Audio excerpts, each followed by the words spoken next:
Hello, ladies and gentlemen. Welcome back to another episode here on African Confessions. The following story that you're going to be listening to, it comes from a message that we received, and the message, it reads like this.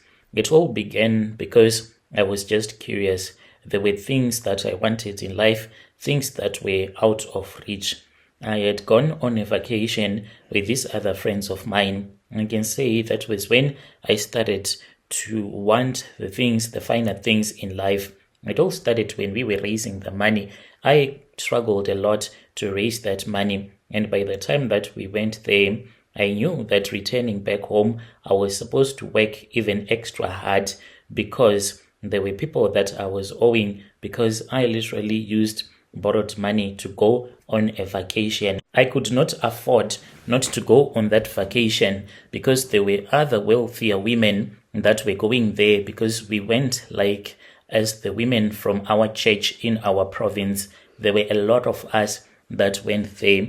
It was about 3 buses, and most of these women, they were business women. So as someone who had her own salon, it was my opportunity to market my wigs, the way that I did my nails. I made some money whilst I was there, but not enough to repay what I was owing some people back home. When I returned back home, things got so hard. It was becoming difficult for me to repay some of the loans that I had taken out. And out of curiosity, when I was on Facebook, yes, when you have become so broke, you start to think about all the plans that you can think can help you. I was going on Facebook, even joining some dating websites, thinking that I can find a white guy that can just take me out of South Africa. I didn't care anymore at that time. But some of those white guys that I met, they were not real white guys. They were white, black scammers from Nigeria. And then I got into this other group. It was a group which was claiming that they knew how to do some money-making rituals. I then got into that group. I started reading the posts about money-making rituals and how to get rich quick. I was skeptical about traditional healers and all that they claim that they know how to make money for you. One evening after work, I was scrolling through Facebook. There was another guy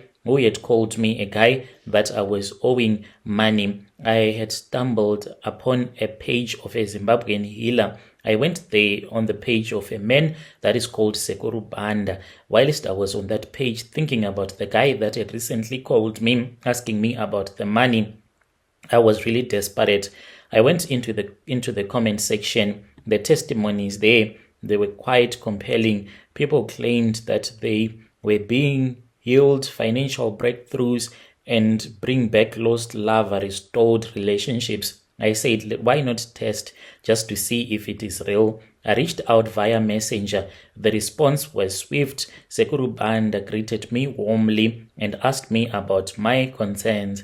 I explained that I didn't have any pressing issues, but was curious about his work.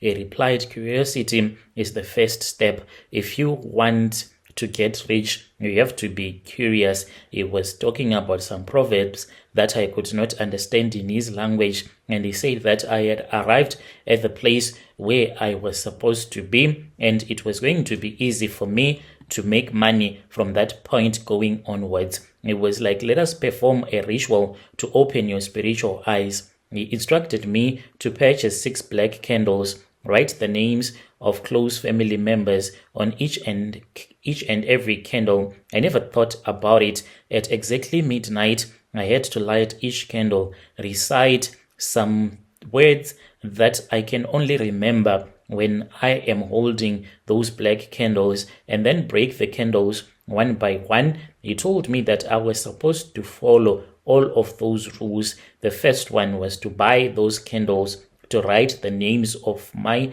family members, 6 of them, one by one. So on the night of that ritual, after I had bought those candles, I prepared the candles as instructed. I wrote the names of my family members. I will just give them random names. Mama Zanele, my mom, Uncle Tabo, Auntie Nomsa, Cousin Sipo, Sister Lerato, and my brother-in-law Temba. At midnight, I then lit the first candle. Then I started speaking to the spirit of my mom as if she was a dead person. That was the important part that healer said. You need to remember that when you are speaking with your relatives, you have to act as if you are speaking to your relatives that have since passed away. Do not talk to them as if they are alive. Speak to them as if they are dead. So I spoke with my mother as if she was a dead person, telling her spirit that she was supposed to help me to make it in life. So I repeated the process for each and every candle,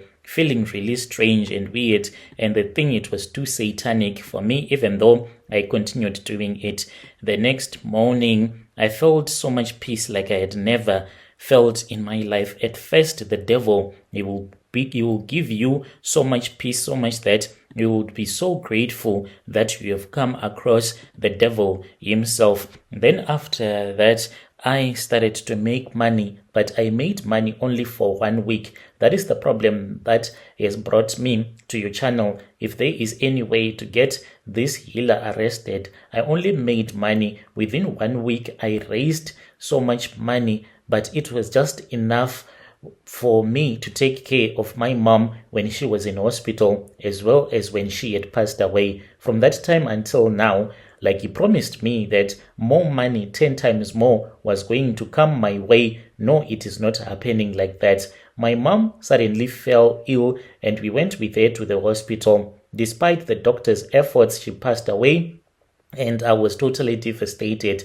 I had used so much money that I had made in that week. I went with my mom, took her from the government hospital, went with her to a private facility, which was very expensive. All the money was finished by the time that we had buried my mother. So in the following week, then I started to notice that all of the people that I wrote their names on those black candles, like Uncle Tabo, he was involved in an accident. Another one lost her job. Another one arrested. No sense at all why my cousin was arrested. And my sister, she suffered recently a miscarriage. This happened at the same time. Now, the pattern that I have noticed, it seems as if these people, with the way that sometimes they get so sick, it's like they are going to die. So I have tried to confront this so-called Sekuru Band from Zim, and he said he is going to help me get my money. My money is still in the spiritual realm. Now, what he wants from me is that he wants me to send him some money. He told me that I have to send an initiation fee so that I can be initiated into his shrine, not by blood, but by money. The money that he wants, it is quite a lot. I cannot afford. He wants 55K. Where will I get this 55K? When you post my story, please tell me so that I can follow in the comment section. Dear listeners, right there was a message that was sent to me by one of our sister who helped us with this translation. Strange things indeed, they do happen in this world. Let us try to speak with her in the comment section.